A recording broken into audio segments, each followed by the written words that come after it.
So ladies, I have another devotion for you here. This is for a father's devotions, by the way, and rather than just give you another stagnant picture to look at while I blab, I thought I would give you some scenery. Audrey, you probably will recognize this place. This is the horse club area that you're a member of, where you do a lot of your training and riding of horses. And I titled this devotion, The Scattering, and it's taken mostly from Zechariah chapter 13, verse 7. And you will recall that Zechariah was one of those prophets that God sent after Judah had ceased to be a sovereign country, long after their captivity to Babylon. And actually, Babylon doesn't exist.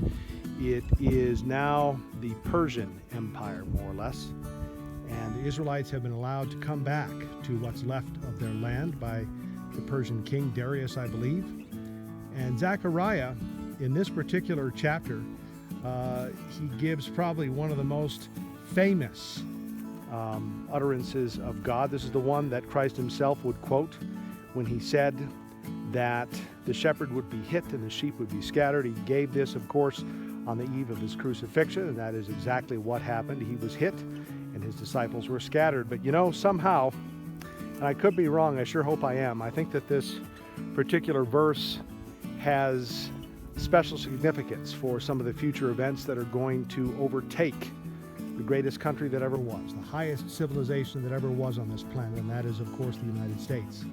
I mean, you look at the fact that we're $30 trillion in debt practically now. This is mid-October of 2021, and that the federal government is spending twice now what it takes in taxes and printing all the rest. And there are actually people now at the Federal Reserve, the semi-private central bank of the United States, that are giving serious consideration. I mean, this is laughable, but they're giving serious consideration to actually minting a $1 trillion coin and then depositing that coin at the Federal Reserve and then drawing off on that.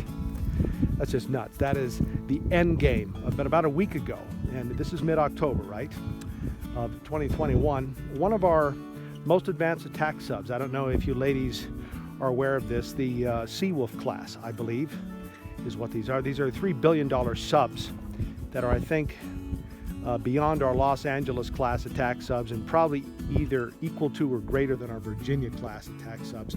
But one of those subs was apparently struck by an underwater object. That's all we're being told this time, in the South China Sea. And if you've done your geography, South China Sea is about 800 miles off the coast of China. It's in international waters. And China, as you know, has been trying to claim much of that area for their own. This is where they have a lot of their fake little islands that they built up. And one of our subs was struck in that area. It was bad enough to where crew member or crew members on the sub were injured, and the sub was recalled to port. And that's all we're being told at this time. Well, it's my opinion, and once again, I could certainly be wrong, that sub was probably struck by a torpedo or a depth charge or some other underwater object of Chinese origin. And what is so alarming is that if China can track and strike these subs, they're our most advanced subs, or what we know to be our most advanced subs, the United States is in deep, deep trouble. Not only are we in deep trouble economically now, but I think we're in deep trouble militarily now as well. And I think it probably will not be long, probably a matter of months, perhaps a year, I don't think too much longer than that, when we're going to go through some kind of an economic collapse due to all the monopoly money printing, and not only that, but a war with China, I'm just going to say it, that is not going to go well for the United States.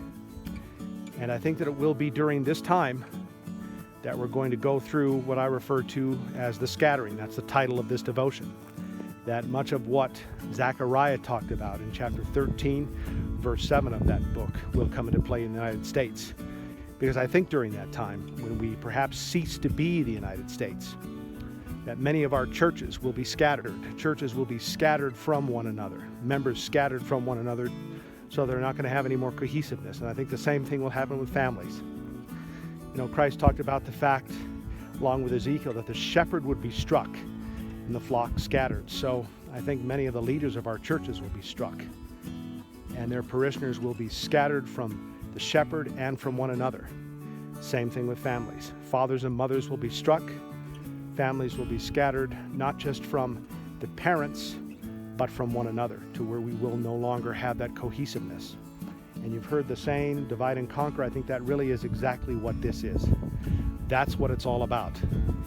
And I think to a great extent, Satan is going to succeed at doing just that. And I think that we may well live to witness a time that will be horrific in a way that is, I think, unspeakable to most of us at this time. And perhaps we don't wake up from this during our lives. Perhaps this is something that we live with. And I think it is imperative to both of you to begin right now to put together covert networks within your families and your churches so that you can maintain, perhaps, God willing, some kind of cohesiveness when this time of great peril and trouble come upon us. I know you probably can't see it. The days are beautiful. We still have food. Skies are still blue. But I ask that both of you ladies, if God leads you, that you begin waking up and preparing for these times. God bless you both.